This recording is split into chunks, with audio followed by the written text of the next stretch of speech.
사주. 여러분은 사주라고 하면 보통 뭘 떠올리세요? 아마 운명? 점? 이런 단어들이 먼저 생각나실 텐데요. 근데 만약에 사주가 그런 게 아니라 우리 자신을 이해하면 일종의 뭐랄까 코스믹 운영체제 같은 거라면 어떨까요? 여러분의 성격이나 재능, 심지어는 왜인지 모르게 계속 반복되는 관계 패턴 같은 것들이요. 이게 사실은 전부 해독할 수 있는 하나의 언어라고 한번 상상해 보세요. 재밌지 않나요? 오늘은 바로 그 언어의 문법을 같이 한번 배워보려고 합니다. 오늘 우리가 나눌 이야기의 핵심은 사실 이 문장 하나에 다 들어있어요. 음양은 운명을 정하는 법칙이 아니라 운명을 운용하는 법칙이다. 와, 정말 멋진 말이죠. 그러니까 사주는 너는 이렇게 될 거야 하고 정해진 운명을 알려주는 게 아니라는 거예요. 오히려 우리가 자기 삶을 어떻게 운용해 나갈 수 있는지 그 방법을 알려주는 아주 유용한 도구라는 거죠. 자, 그래서 오늘 우리가 함께 떠나볼 여정은 이렇습니다. 먼저 우리만의 코스믹 운영 체제에 대해 알아보고 그 기본 코드인 음양오행 그리고 알파벳인 천간과 지지까지 이걸로 어떻게 내 인생의 내기둥을 세우고 관계를 해석하는지 마지막으로 이 지도를 어떻게 써야 하는지까지 차근차근 한번 가보시죠. 자, 그럼 첫 번째 이야기부터 시작해볼까요? 나의 코스믹 운영 체제. 제목이 좀 거창하게 들릴 수도 있겠네요.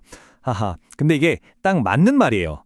사주를 더 이상 미래를 맞추는 점술로만 보지 말자는 거죠. 그 대신에 나라는 사람이 도대체 어떤 에너지적인 설계도로 만들어졌는지를 보여주는 일종의 의식을 위한 운용체제로 바라보는 겁니다.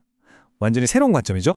모든 컴퓨터는 0과 1이라는 이진법 코드로 돌아가잖아요. 그것처럼 우리 우주 그리고 우리 자신을 움직이는 아주 기본적인 코드가 있어요. 그게 바로 음양과 오행입니다. 이걸 뭐랄까 우리 각자의 에너지 DNA를 구성하는 근본적인 요소라고 생각하시면 딱 맞아요. 양. 이렇게 들으면 흔히 선과 악, 빛과 어둠 이런 식의 대립을 떠올리기 쉬운데 절대 그런 게 아닙니다. 자, 숨을 한번 깊게 들이쉬어 보세요. 이게 바로 음이에요. 에너지를 안으로 저장하고 수축하는 거죠. 그럼 이제 내쉬어볼까요? 이게 바로 양입니다. 에너지를 밖으로 표현하고 확장하는 거예요. 이 둘은 그냥 순환의 두 단계일 뿐이에요. 어느 한쪽이 더 좋고 나쁜 게 아니라는 거. 이게 정말 중요합니다. 자, 그럼 오행은 뭘까요? 목, 화, 토, 금, 수. 이름만 들으면 꼭 나무, 불, 흙 이런 물질 같잖아요. 근데 그게 아니에요. 이게 핵심입니다. 오행은 물질이 아니라 에너지가 움직이고 변화하는 5가지의 아주 근본적인 패턴 혹은 운동 방식을 상징하는 겁니다. 이 표를 보시면 느낌이 확 오실 거예요. 자, 목은 봄의 기운이에요. 새싹이 돋아나듯 위로 쑥쑥 뻗어나가는 성장과 창조의 에너지죠. 화는 한여름 태양처럼 모든 걸 활짝 펼쳐내는 확장과 표현의 에너지. 그리고 토는 계절과 계절 사이를 연결해주는 환절기처럼 모든 걸 중재하고 통합하는 중심 에너지입니다. 금은 어떨까요? 가을의 열매를 수확하듯 단단하게 응축하고 정리하는 질서의 에너지고요. 마지막으로 수는 깊은 겨울에 모든 걸 저장하고 다음을 준비하는 지혜와 응축의 에너지라고 할 수 있습니다. 근데 이 5가지 에너지가 그냥 따로따로 노는 게 아니에요. 서로 끊임없이 영향을 주고받거든요. 이걸 상생과 상극이라고 하는데요. 상생은 예를 들어 나무가 불을 살려주듯이 서로 도와주고 키워주는 흐름이고요. 상극은 물이 불을 끄듯이 서로를 제어하고 균형을 잡아주는 흐름이에요. 여기서도 중요한 건 뭐다? 상극이라고 해서 나쁜 게 아니라는 거예요. 브레이크 없는 자동차가 위험하듯이 이런 견제와 균형이 있어야 전체 시스템이 건강하게 돌아가는 거죠. 자, 지금까지 우리 에너지의 기본 코드, 그러니까 0과 1 같은 음양오행을 배웠어요. 그럼 이제 이걸로 뭘 할 수 있을까요? 바로 글자를 만들 수 있습니다. 우리 이야기의 알파벳이라고 할 수 있는 10개의 천간과 12개의 지지를 알아볼 차례입니다. 먼저 10천간. 이건 말 그대로 하늘의 기운이에요. 좀 추상적이죠? 그러니까 눈에 보이진 않지만 우리의 생각, 의지, 본질 같은 순수하고 이상적인 에너지를 말해요. 일종의 우주적인 원형, 즉 아키타입이라고 이해하시면 쉬울 것 같아요. 보시면 갑, 을, 병정 이렇게 쭉 있죠? 이게 뭐냐면 아까 배운 오행을 다시 음과 양으로 나눈 거예요. 그래서 더 디테일해지는 거죠. 예를 들어 똑같은 목 에너지라도 갑목은 하늘로 쭉 뻗은 큰 소나무 같은 느낌이라면 을목은 부드러운 덩굴이나 화초 같은 느낌이에요. 느낌이 확 다르죠? 자, 천간이 이상적인 하늘의 에너지였다면 12지지는 아주 현실적인 땅의 에너지입니다. 우리가 실제로 살아가는 이 현실 세계의 리듬을 말하는 거예요. 1년이 12달인 것처럼 또 우리가 아는 쥐, 소, 호랑이 같은 동물들로 상징되기도 하죠. 하늘의 기운이 이 땅에서, 이 시간 속에서 어떻게 구체적으로 실현되는지를 보여주는 게 바로 지지입니다. 좋습니다. 이제 재료 준비는 끝났어요. 기본 코드인 음양오행도 배웠고 알파벳인 천간과 지지도 알았죠. 그럼 이제 이 재료들을 가지고 드디어 여러분 각자의 고유한 에너지 설계도를 조립해 볼 시간입니다. 어떻게 만드냐고요? 아주 간단해요. 바로 여러분이 태어난 생년월시를 가지고 만듭니다. 태어난 연도, 월, 일, 시간. 이 네 가지가 각각 하늘의 글자 천간, 땅의 글자 지지 하나씩을 받아요. 그럼 총 몇 글자죠? 네, 8글자죠. 그래서 이걸 사주팔자, 즉 4개의 기둥과 8개의 글자라고 부르는 겁니다. 이게 바로 여러분만의 고유한 에너지 청사진, 즉 사주 명식이에요. 이 4개의 기둥은 마치 한 그루의 나무와 같아요. 비유가 참 멋지죠?